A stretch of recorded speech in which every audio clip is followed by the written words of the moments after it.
Hello, friends, colleagues, and fellow Euphonium enthusiasts.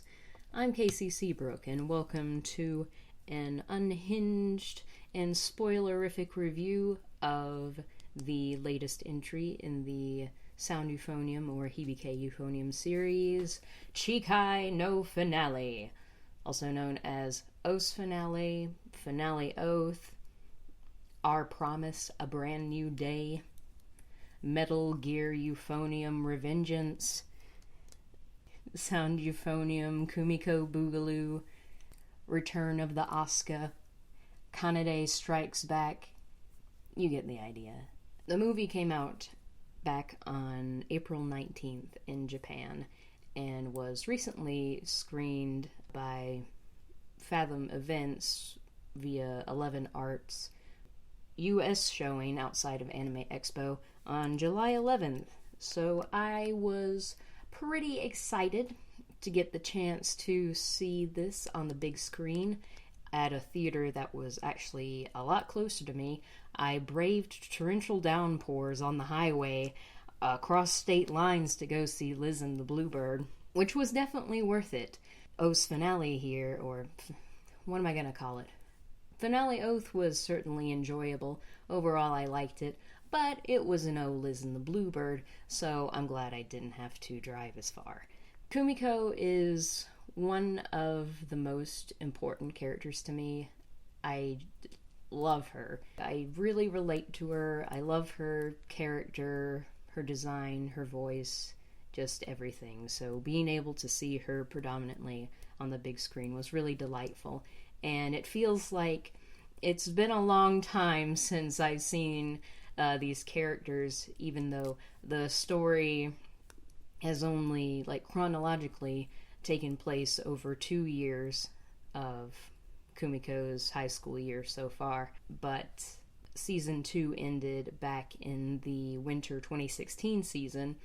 Liz and the Bluebird screen. It was 2018, yeah, so early or late last, in November, I want to say. Point is, so it was a real treat to see all these characters again, and there are a plethora of characters. So in the series, the first season came out back in 2015, if you can believe it. We're approaching 5 years with just the anime. The original novel, I think, first published in 2013. So, some general thoughts before we get into spoiler territory. I'll put a timestamp in the description of when the spoilers start. Overall, the movie's biggest weakness, let's get the negative out of the way, is that it was an adaptation of Kumiko's entire second year put into an hour and 40-minute long movie, as opposed to, say, a 13-episode season, which would be about 6 hours. I understand the appeal of producing movies as opposed to full TV shows. Movies cost less money to make compared to a TV series, and the financial gains are going to be much higher. Finale Oath was extremely successful for Kyoto Animation, though a story like Liz and the Bluebird was a better fit for a film rather than trying to cram all these new characters, old characters, 5 different character arcs into one movie when certain things had to be put by the wayside, had to be cut. What had to be cut was pretty disappointing. I wish it could have been a TV anime, but we got what we got, and it's kind of weird. It's been confirmed that the Year 3 novel, for those who are not aware, the Sound Euphonium series has concluded with Final Movement Part 1 and 2, the last bit released back in June. I think it was June 25th, the last novel came out.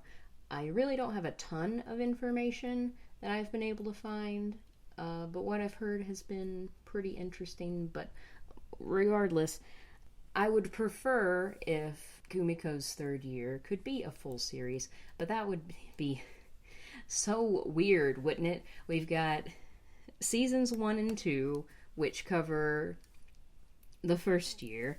Then we have Liz and the Bluebird, which is the side story. And then a movie for a second year. And then I predict is going to be another movie just because it's probably easier that way.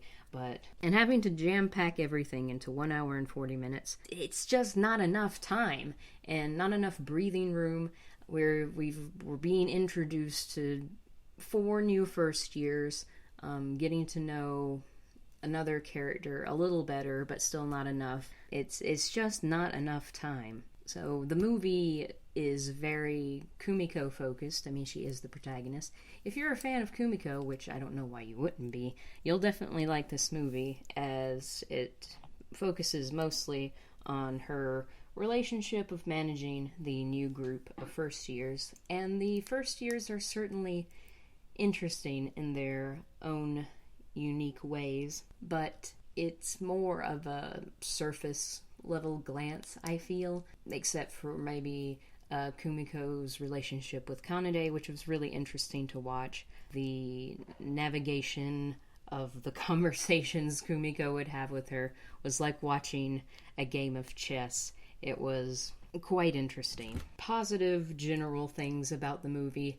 If you like Sound Euphonium, you will like this. You can't watch this movie if you haven't seen seasons 1 and 2, and what would you be doing? They gave a 10-minute recap of the first 2 seasons before the movie started, which was helpful. Not that I needed it, because I am the expert on the series, but I thought it was hilarious how so unimportant Shuichi is to Kumiko's life that he was not mentioned once in the recap. Meanwhile, you have Reina being the inspiration for her passion and secretly the love of her life, and then Asuka, her mentor and all that. It's like all these girls are so much more important to Kumiko than this hetero bullshit. As expected of the Euphonium series, the animation is really good. The voice acting is top-notch as usual. The voice of Kumiko, Tomoyo Kurosawa, is legendary. She has since become one of my favorite seiyus, just because a character like Kumiko, she's an amazingly faceted character who has greatly developed over the course of the series, where it was really great to see her as a senpai and standing taller and speaking more confidently, but she's still that weird kind of dork with her typical Kumiko noises. So always her performance is great, and for her character is great. I got no problems, no complaints with the character acting as usual. And I mean, the movie looks really good. It's not blow you away amazing looking or anything. It's not as artistically beautiful as Liz and the Bluebird or A Silent Voice. Then again, it's kind of unfair to compare a movie directed by Ishihara to Naoko Yamada, and it looks as good as the TV show. It's just a very condensed version of the season. It looks as good as the TV show, but Euphonium, it as a TV anime, anything by Kyoto Animation is miles above your standard TV anime. It doesn't look bad. There are some odd uses of CGI in the Sunfest marches, and there's some CGI character models in the performance near the end of the movie. It didn't bother me that much, but it was noticeable enough to be jarring. And especially in the Sunfest scene, the frame rate looks like they were dropping on the models. Like, what is this? Like, anime or Dark Souls? Like, what are we in Blighttown or something? Where it's like enemies in the far off distance are they're just chugging along. So that was weird. You'd think for a movie they wouldn't have to use the CGI, but I understand. It's just easier that way. So, let's get into the meat and bones of the movie. We're going into spoiler territory. Bit by bit, I'm going to go over some bits I really liked and, generally have thoughts on. So, the first scene, which will get me into a whole tirade that will be pervasive throughout this video, I'm sure. So we open to Kumiko and Shuichi on a bridge in winter, I guess, near the end of their first year. Kumiko gives him a little trombone charm in exchange for the hairpin, I guess, like to make them even or whatever. And Shuichi, gets the guts to finally tell Kumiko how he feels. And, it's immediately annoying. Kumiko's reaction's really funny, though, because she just seems more like she's, blushes. I'm sure she's embarrassed, she's shocked, and is just like, typical Kumiko noise. I think it's hilarious how we don't see her response. We didn't hear her response, or see it, rather, in the novel when the two hooked up. It's like, he's just, oh, I like you, and now we're dating. And the marketing with the trailer that focused on her and Shuichi's relationship, that trailer really, really pissed me off and disheartened me on the series. For a while, I was like, oh, fuck this. Because if it's not obvious, I do not think that Kumiko Omai is anything close to heterosexual. I am convinced that she is a lesbian and that she and Reina should be together, that they are the more logical couple. I'm not interested in arguing this point, so just letting you know, if you feel strongly otherwise, I don't care. Anyway, so my theory is why Kumiko ended up in a relationship in general with Shuichi is standard. He's the childhood friend. He's a nice guy. It seems like the thing to do. It's heteronormativity at its finest. With Kumiko and her passive personality, I don't think she had the heart to turn him down when it seems like the thing to do, I guess. But having it be the opening scene of this movie was so annoying, because having read the novels, the translated first novel, and then there's Team Omai on Twitter who have graciously translated the Year 2 novels and some short stories. I'll link them in the description.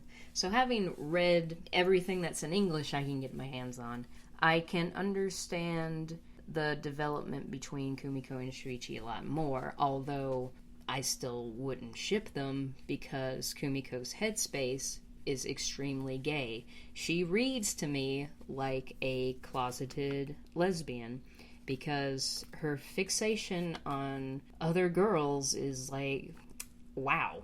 I'm reading from Kumiko's brain and I'm like, this is fucking gay. She is always going on about how beautiful Reina is and this and that, but okay, continuing on. So, hetero bullshit aside, pleasantly, in a turn of events, that relationship was not enough to sour the whole experience for me. The series ultimately isn't about shipping. It's an ensemble cast drama thing about music and all that, But shipping, relationships play a part in it. It's there. There's romantic content there. The relationship between Kumiko and Reina is what initially drew me to the series, so I'm going to talk about it because it's important to me, so deal with it. So, yes, the content with Kumiko and Shuichi was not terrible enough to ruin it, and I am not less convinced that Kumiko is a lesbian.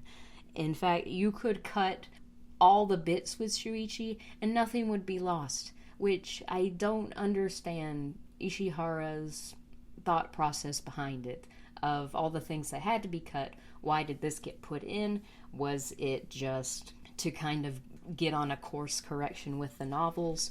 To, because, Kumiko and Shuichi were a thing in the books, so we gotta get in line with the novels, even though the development of Shuichi in the anime is way less important than it is in the books. Yeah, he's more of a pivotal character, more important to Kumiko's life in the novels. So in the show, he has his place, and I don't think he's a bad guy. I don't think he's a bad character. It just infuriates me what he stands for as the heteronormative option, the childhood friend, how he gets the privilege of dating Kumiko, and it's the totally normal outcome. But it's all good, because they break up at the end, or Kumiko breaks up with him, and just, you could totally read all their interactions as Kumiko, just going with the flow. It's so relatable to someone who used to be in the closet and kind of that whole thing. So I rambled a lot about that first scene there. I have as my next note, aren't you too close? That one of the first years, Mireille asks Kumiko and Reina, who are standing at the sink, like shoulder to shoulder together, washing their mouthpieces. It's like they are standing, like they are quite in each other's personal space. So that was really funny.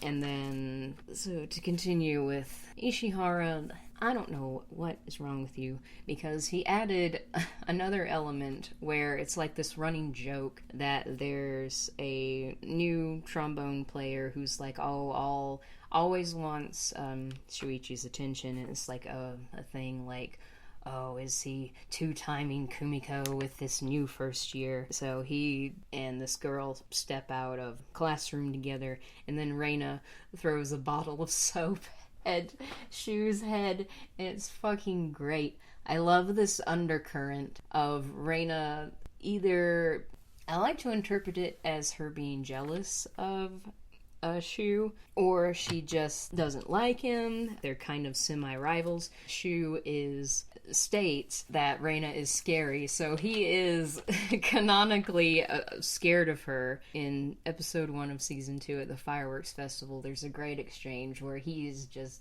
shitting his pants in fear at Reina.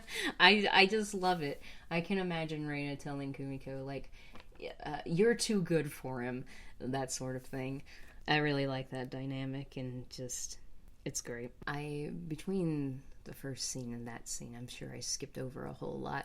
Well, I mean, I'm not doing a recap of the movie here. It's just some general thoughts, I guess. I mean, I don't remember the whole thing, even though I inundated myself with spoilers before I watched the movie.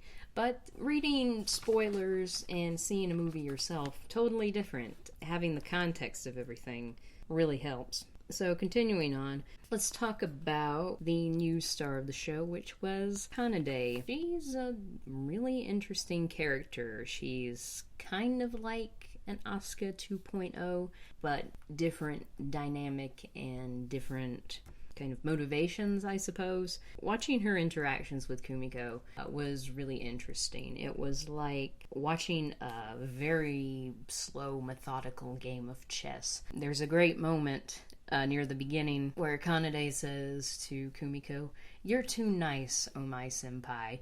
And Kumiko looks over at her. It's like the slowest head turn in existence. Like all of a sudden, Kumiko is moving at 60 frames per second, and then it hard cuts to her going, these freshmen are a pain. It's so fucking funny. They're so sensitive.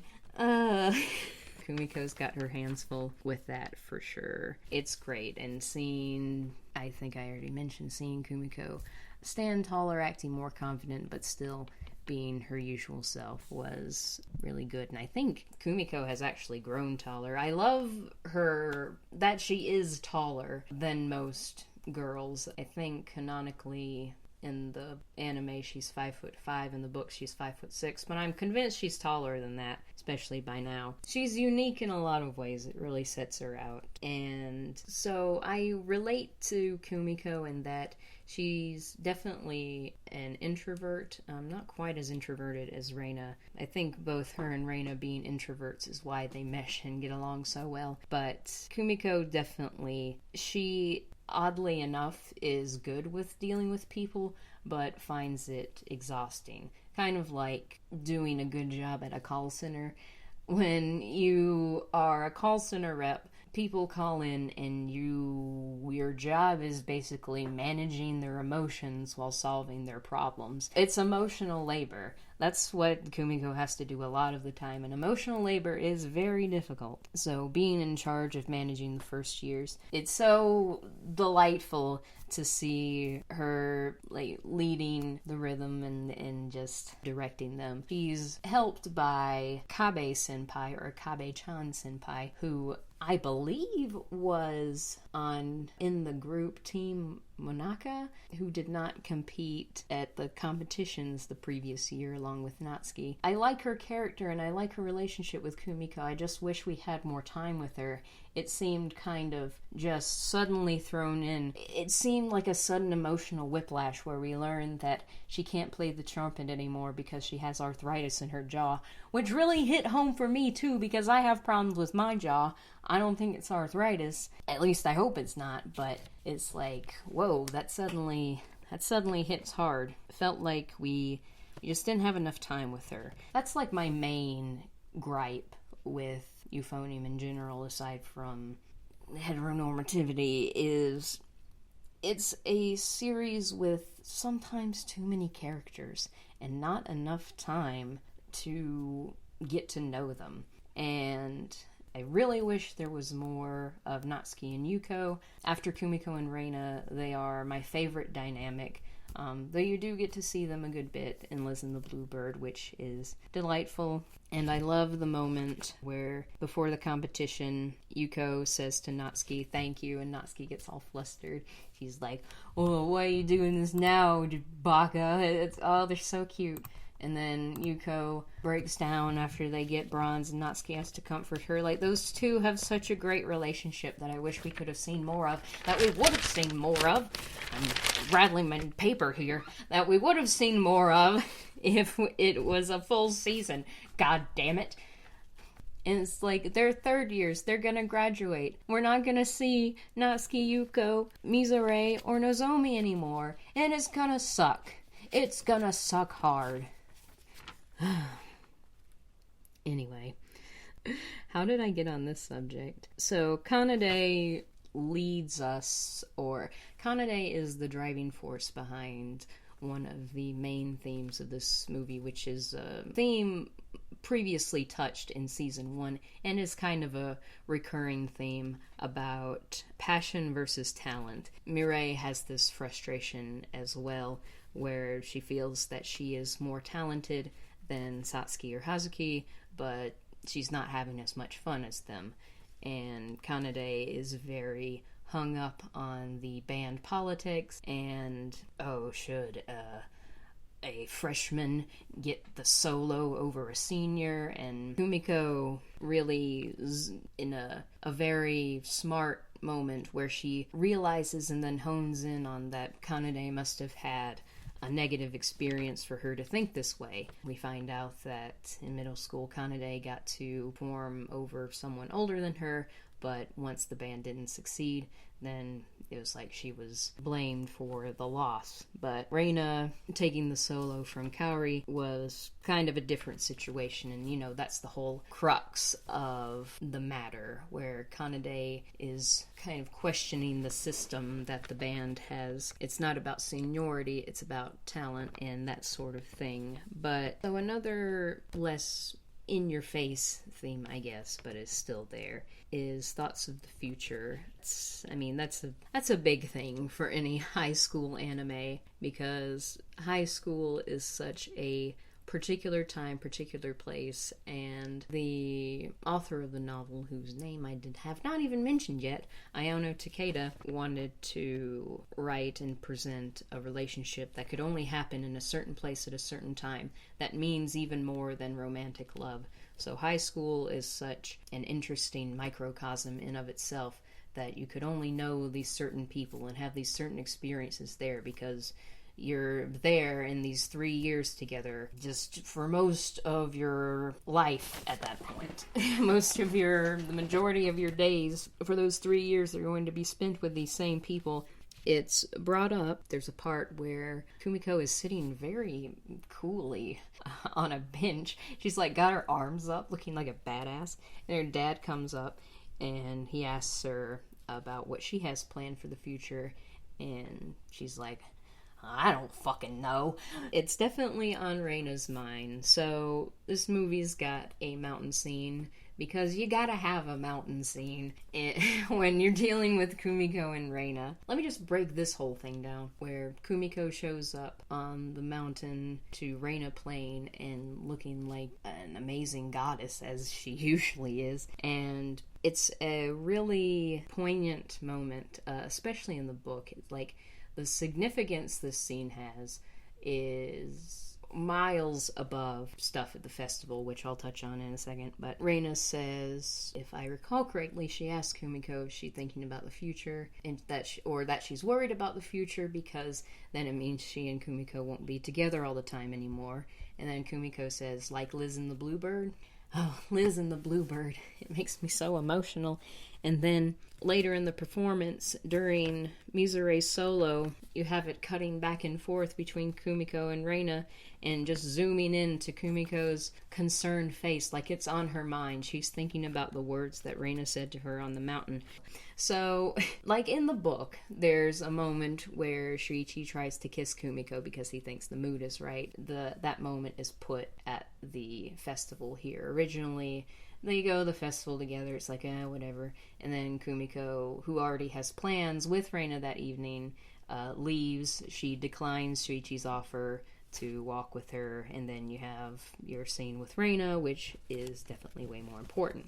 So in the movie, they're at the festival together, they're having a good time, all that good shit. They have a moment where they're going their separate ways because Kumiko is meeting up with Reina, and Shu tries to lean in and kiss Kumiko, and then she freaks out and smacks him in the face, and then starts freaking out, and she's like, no, I don't want to do this. I thought we were gonna wait on what? And then she smacks him with an umbrella and then runs off, and she finds Reina up in the mountain.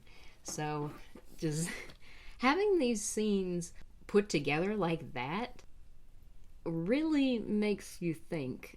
Although, and in general, Kumiko with Shuichi is not treated as magically or with as great as reverence as the scenes are between Kumiko and Reina. It's clear where Kumiko's priorities lie. He's a good guy. He's definitely important to Kumiko and in her life, but Reina is on a whole other level. Ishihara, being an older dude, I don't think he is that clever or that in tune to be intentionally making Shu and Kumiko's relationship so flat. Is this on purpose, or is this just a case of poor development and kind of haphazard writing? Because in the context of the anime, this development doesn't make as much sense, and it's not a passionate relationship to watch. The two of them date for like 6 months, but they never kiss. And Kumiko breaks up with him because she has other priorities. And being her people-pleasing self, she kind of leaves the door open. Like, oh, if you still want to date me, you can give me back the hairpin. But that's just her personality. What frustrates me, which leads me into another thing, is not a whole lot of Kumiko inner monologue, because in the book there's way more internal conflict based around her relationship with Shu, and she and Reina have a great discussion where Reina, being the nerd she is, tries to break down like love and friendship into a Venn diagram, and as she tries to explain her love for Taki Sensei, and the whole Taki Sensei thing, I don't even think about it. I mean, I do, and it's annoying,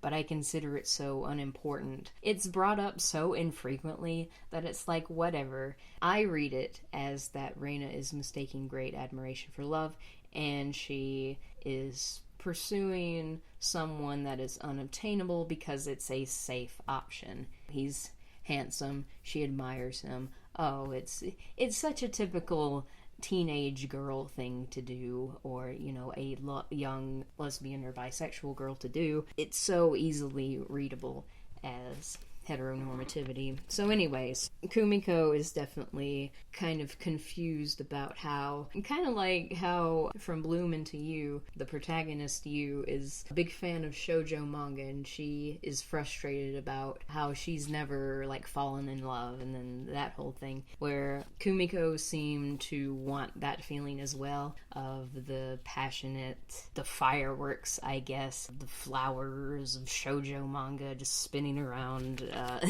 flying about every which way as you're in your relationship. But she's like, I just don't feel super strong for this guy. It's like, which is very relatable. Do you love them as a friend or as a romantic partner? Like, where? And sometimes the line gets blurry. And another bit is that Kumiko still has her body image issues, which, poor baby. No, you are beautiful the way you are. I feel we got robbed of the content of Kumiko and Reina going to the mall together and shopping for their matching swimsuits and having a sleepover. This is content we have been robbed! But Ishihara still put in the matching swimsuits bit for a little bit of fan service there. They have matching swimsuits. They're so cute. And Kumiko's like, she feels so inadequate next to Reina, but Reina's like, no bitch, you're cute. Do you doubt my sense of aesthetics? So yeah, other great little tidbits. I loved the relationship between Midori and Motomu. They were so precious.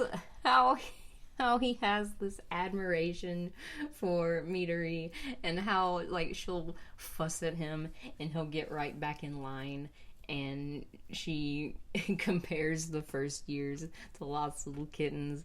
Oh, every time they were on screen, it was so funny and so delightful. Oh, it was great. I also loved Kumiko teasing Reina. Again, takes me back to the wonderful Season 2, Episode 1, where Reina gets embarrassed to ask Kumiko to the fireworks. And then Kumiko I just love the teasing. I love it. I love it. Another funny recurring theme is all these girls just thirsting after Taki Sensei. He is very handsome. He's such a nerd, but hey, I guess he's got that like nerd hotness going on. You know, nerds are hot nowadays, you guys. So it's like he's some kind of a sex symbol, but he's just he's good looking, but he's a nerd. I'll summarize kind of my thoughts for the future in like the general directing. So this movie was directed, seems, solely by Ishihara. Previously, Naoko Yamada who directed Listen to Bluebird, if it wasn't clear. If you didn't know, did you know that Ishihara, I'm not a huge fan of his directing. He has his strengths with the comedic timing. The movie had some really funny bits. I just don't think he's up to snuff to be sticking around. So previously, he really gave a lot of credit to Yamada for her involvement in Season 1 in really adding her perspective, because ultimately it's mainly a story about a primarily female cast and how they feel and operate in their relationships with each other.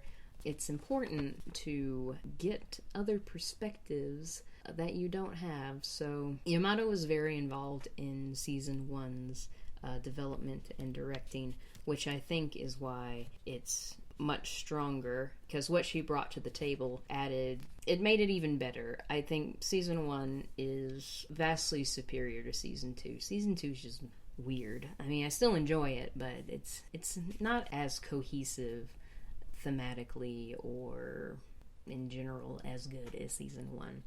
And I think I attribute to what makes season 1 better is Yamada's involvement. My ultimate wish is give the year 3 adaptation to Yamada, because that's her jam. She's directed K-On! The movie, and K-On!, of course, which had the whole shebang about Yui, Ritsu, Mio, Mugi.